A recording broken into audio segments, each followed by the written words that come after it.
Hello everyone, welcome back to another blog. তো তোমরা সবাই কেমন আছো?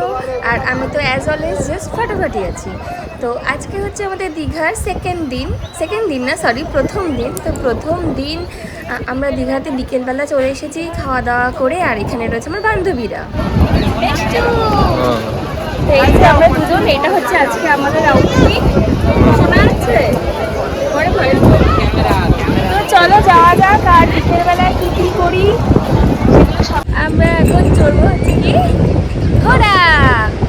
তো চলো ঘোড়াটা তাড়াতাড়ি করে চড়ে নিই, নয়তো এখন সূর্য প্রায় ডুবে গেছে আর আমরা এখানে তুলছি সেলফি। আমরা এখন যাচ্ছি হচ্ছে মন্দিরের দিকে, যে জগন্নাথ মন্দির, তো ওইদিকেই যাচ্ছি। আর এখানে প্রত্যেকটা টোটো বলো অটো বলো সব ভাড়াই হচ্ছে 100 করে।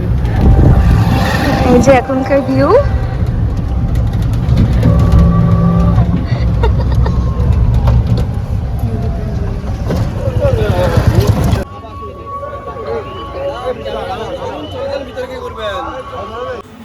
মন্দিরে যাওয়ার আগে ওখানে জুতো ব্যাগে করে জমা রাখতে হয়, আর জমা করার পর বেশ অনেকটাই হেঁটে তারপর মন্দিরে পৌঁছাতে হয়।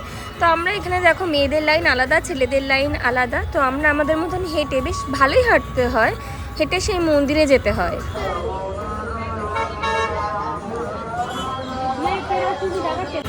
এখানে এরকম একটা চেকিংয়ের ব্যবস্থা আছে, তো এখানে সবাইকে চেক করে তারপর ভেতরে ঢোকানো হয়।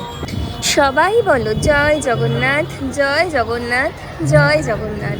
সত্যি দেখো মন্দিরটা এত অপূর্ব সুন্দর, ভাবার বাইরে। মন্দিরটা দেখো বাইরেটা কতটা সুন্দর দেখতে, মানে অপরূপ ভাস্কর্য। আর আশেপাশে এখানে পদ্ম পুকুর রয়েছে, যা এক কথায় হচ্ছে মানে অতুলনীয় দৃশ্য। চলো এবার ভেতরে যাওয়া যাক। চলো, কেমন লাগছে?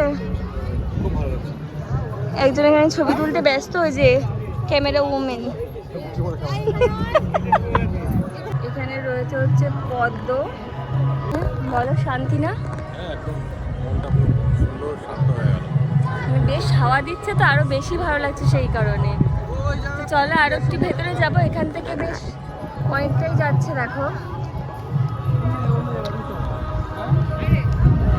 এখানে দেখছিলাম কিছু টিচার হয়তো ছাত্রছাত্রীদের নিয়ে একটা ভারতনাট্যম নাচ করছিল। সত্যি বেশ ভালোই লাগছিল, মানে পরিবেশটার সাথে বেশ মানানসই।